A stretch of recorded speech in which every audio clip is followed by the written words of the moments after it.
Hi, this is Dallas Glass. It's Tuesday, January 23rd. You're here in the Snoqualmie Pass backcountry on the south aspect at about 4,900 feet. Kind of in the bottom of that near tree line band. We're going to take a look at the snowpack on the south aspects here that we typically see around the pass. So here in this area, our HS is somewhere around 190, 200 centimeters, something about like that. Be pretty average. So let's start from the bottom up. So down here in the bottom, you can really see this really gray snow, about 75 centimeters off the ground. That's the Christmas crust, big atmospheric river right around Christmas Day. We aren't really worried about many layers here in the mid snowpack between the Christmas crust and the MLK crust. Some areas you may find the remnants of the 1-4 buried surface water layer. That's probably maybe this banding from pooling water during the MLK rain event.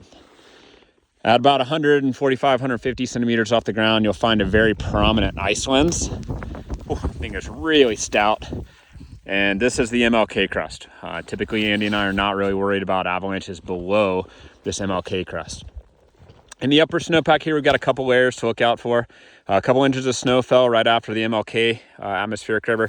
A lot of that is kind of beginning to weaken here above the crust. It's not really weak, but beginning to weaken. Haven't really seen any avalanches on that yet.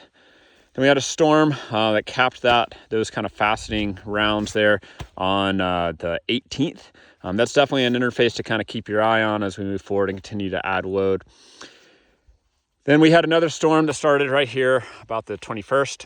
And then in southerly aspects at that 121 interface, you'll find a very thin melt freeze crust. Yesterday on the 22nd, the sun popped out here and there for just a few minutes, and that left kind of a really breakable, weak melt freeze crust on the surface. Don't really notice it a whole lot during your travels. All right, that's the south aspects.